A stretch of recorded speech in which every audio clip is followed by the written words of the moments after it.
Darren Bailey here with the Irish Farmers Journal. I'm joined here with Colin Doherty from ECI JCB. Colin, we're standing here in front of a pretty impressive machine. Tell me a little bit more about it. It is, yeah, Darren. This is JCB's latest 435 agricultural shovel. I'll just tell you a little bit about JCB and the history of shovels. JCB build two different types of shovels, one for the industrial market and one for the agricultural market. JCB are the only manufacturer supplying both markets or designing machines specifically for both markets. JCB would be very popular in Ireland, is that fair to say? There would be, yeah, and across the UK as well, I suppose, in industry and farming.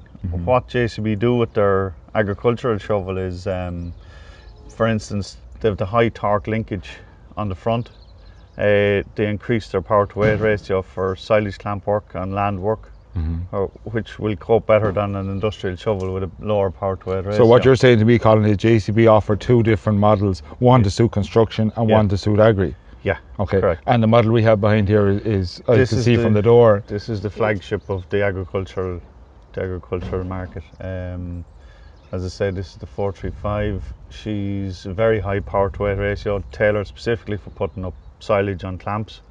If you look at most shovels out there, they're in around 11-12 horsepower per ton. Okay. This machine is touching 17 horsepower per ton. Right. So as a machine goes off concrete or off gravel onto grass, it just gets an awful lot hard to keep that forward momentum. Okay. And to work hydraulics. And what's the main? This model replaced the older 435. This this machine's first year in production now. Right. It has direct replacement for last year's 435. And what's the main difference between last year's model and this year's model? The biggest change is, I suppose, because of EU emission regulations, they've had to move and change engines. So they took the opportunity here. They've gone with a 6.7 litre Cummins QSB with AdBlue for after treatment. And while they were doing that, they upgraded the cab to the Command Plus cab.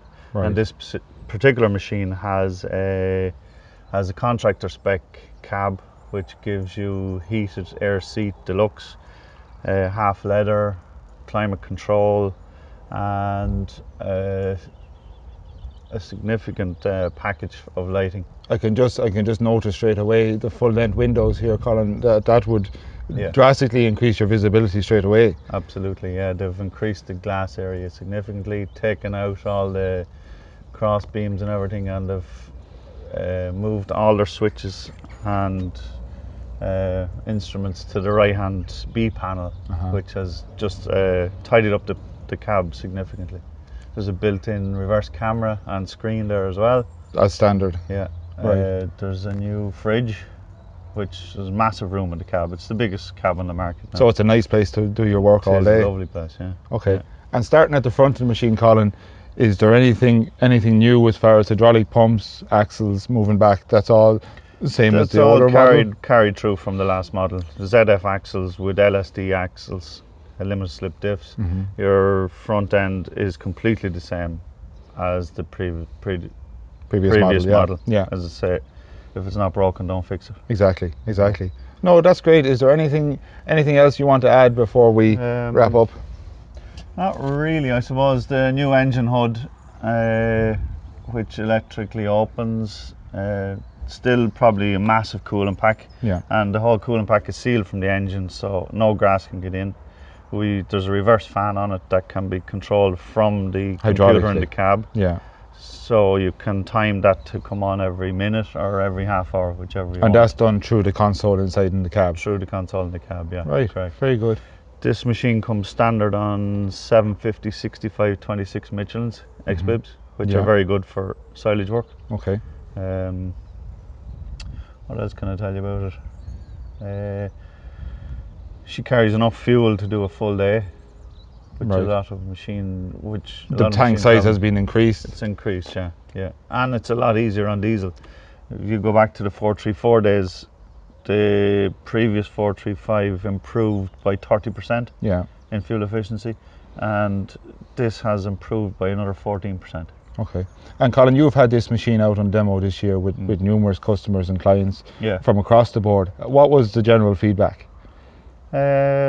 Very happy. Customers very happy. I'm very impressed with the new cab visibility and just power. Right. Unbelievable power. Yeah. There's just nothing to stop it. Well, she has another feature in it that the previous 435 had in it, which is torque lockup. Okay. And that effectively locks your torque converter so you don't get any slippage.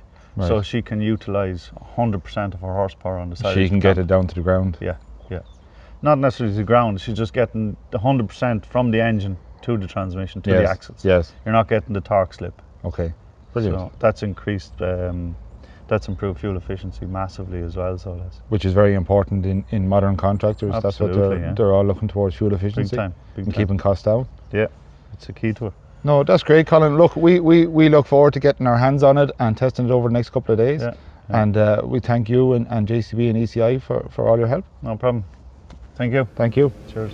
So here we are in the cab of the new 435, and first impressions is they removed the pillar that joins the window from top and bottom, giving greater visibility down to your two front wheels. Straight away, that's what stands out.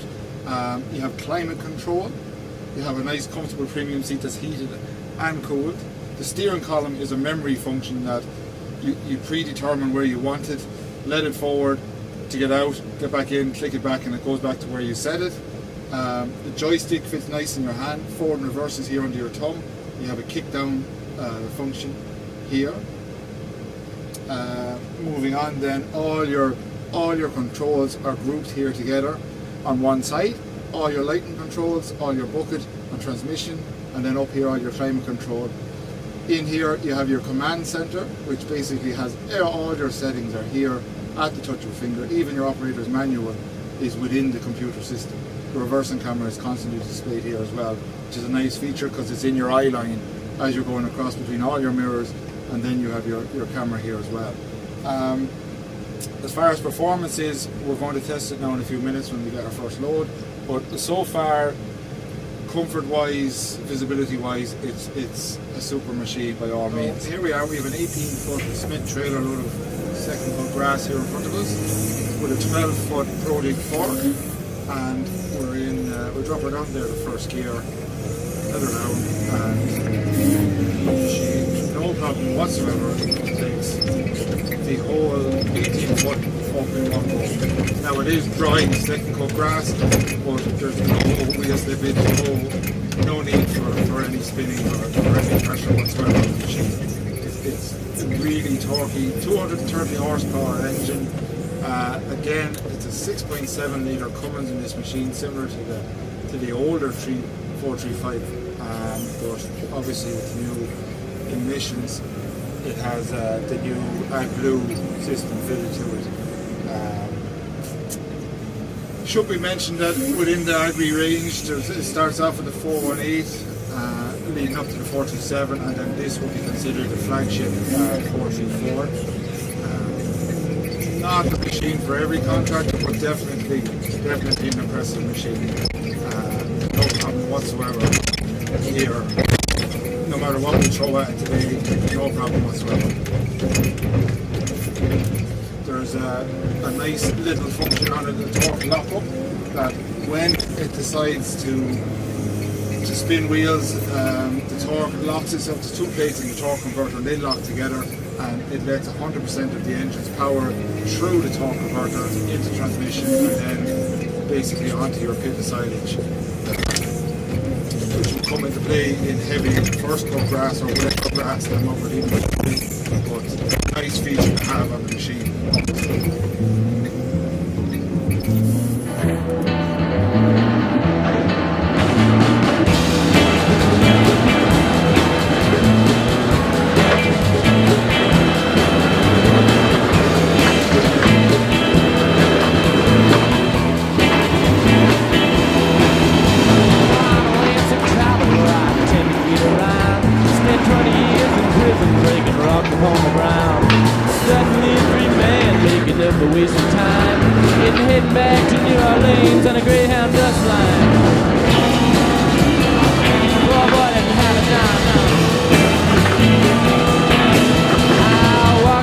Rest restaurant looking for a job. The chef said we could use someone to clean up all the slop.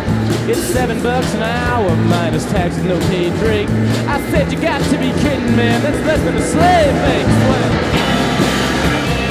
this is how it is these days.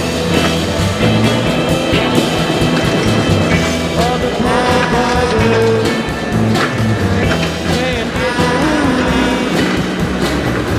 Keep the shoes on his feet, keep his feet off the street. Oh, the poor boy blue. On the road, this 435S will cruise along happily at up to 50 kilometers per hour. Big thing for me personally is a smooth ride. We have a 12-foot fork on the front.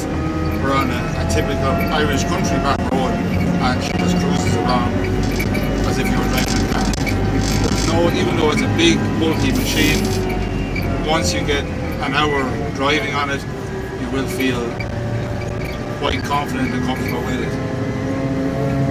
She's sitting on 750 Michelin X-Leaf tyres, which are not pumped too solid, so between that and the smooth ride, it really does cruise along quite smooth.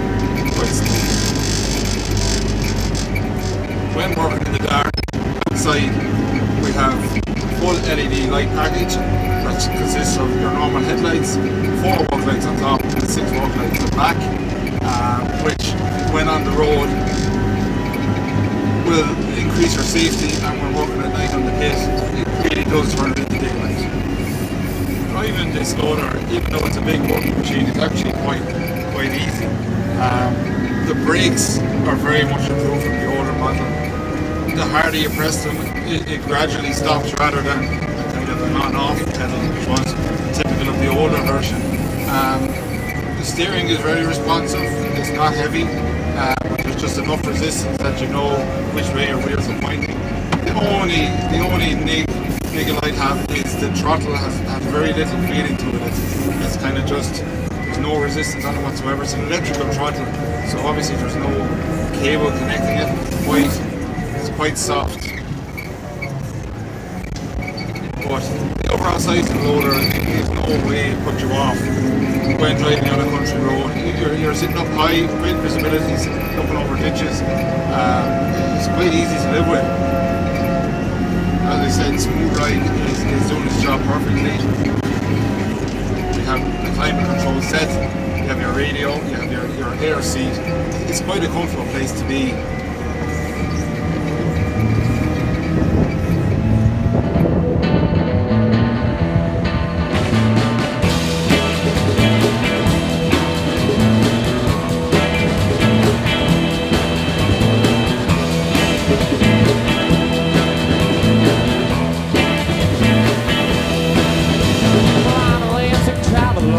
To get around, spend 20 years in prison breaking rocks upon the ground.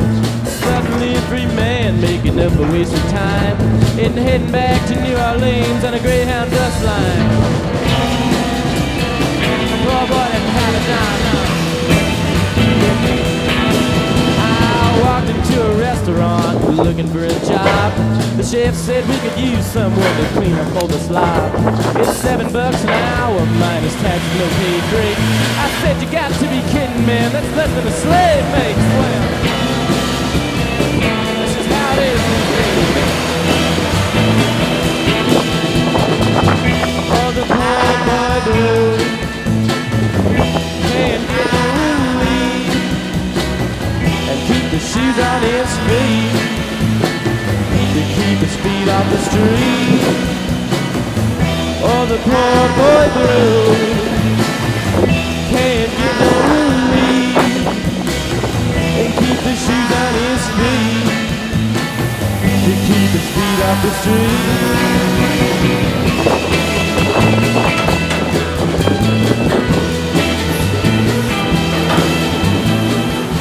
So that's it. I've 70 acres done today with this machine. We burnt on average 12 litres an hour. Overall performed very well. Very impressed with the torque lockup feature. The grunt of the 230 horsepower is definitely noticeable. Power in the hydraulics, couple of bad points on it. The plastic fairings and the mudguards are out too far. They're further than the wheels and tend to get caught against the walls. And when you're working a fold-out fork like the 12-foot one we have today, the front pipework and lights, headlights seem to be just getting in your line of sight to the edge of your fork. Other than that, all round an impressive machine, but with a price tag of 170,000 plus VAT, it's aimed at the higher end of the contractor market rather than kind of a tool of all trades. But overall, a very impressive machine.